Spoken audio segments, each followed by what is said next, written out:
Une OK. ménopause précoce, c'est une pathologie, c'est une maladie qui a des conséquences sur la qualité de vie. Oui, d'accord, ça, maintenant, la qualité de vie, en fonction de son mode de vie, son hygiène de vie, on peut jouer dessus de par mille et une manières, mais ça a des conséquences importantes pour tout l'organisme, hein.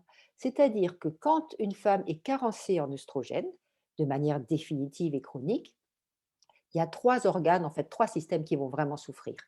On a le système osseux, hein, c'est-à-dire que sans œstrogène, le calcium ne se fixe pas sur l'os.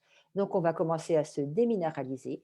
Donc, c'est un facteur de risque d'ostéoporose qui est absolument énorme. Et l'ostéoporose, c'est pas juste un mot comme ça donne pas de douleur, faut pas confondre, hein, ça fait pas mal d'avoir une ostéoporose, sauf que, bah, au lieu de se casser son col du fémur à 80 ans et bah, ce sera à 60-65, hein, et puis on va se tasser des vertèbres beaucoup plus tôt avec des conséquences, je dirais, sur la statique, sur les douleurs qui seront importantes, hein. C'est les conséquences de l'ostéoporose qui vont faire mal, hein. Mmh. Donc l'ostéoporose. L'autre chose, c'est le système vasculaire.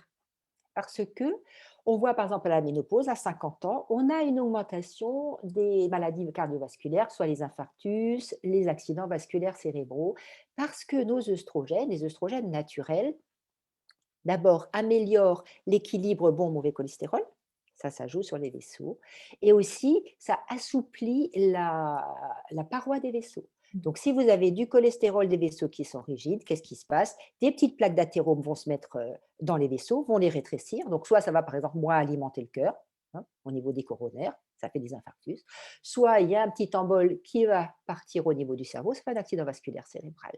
Donc ça, ce sont vraiment deux choses extrêmement graves. Mmh. Et la troisième, n'oublions pas que sans œstrogène, notre muqueuse vulvo-vaginale, eh ben, elle va devenir plus sèche, plus sensible, plus fragile. Et je dis souvent, une muqueuse vaginale et vulvaire sans œstrogène, c'est comme une paire de pompes que tu cires pas, hein. Ça craquelle et c'est pas terrible. Mmh. Donc Non, c'est l'image qui me fait rire, je sais pas voilà, le sujet, qu'on soit bien je pense d'accord, hein. aussi, oui, oui. Donc vraiment, une ménopause précoce, c'est une maladie et c'est une maladie qu'il faut prendre en charge.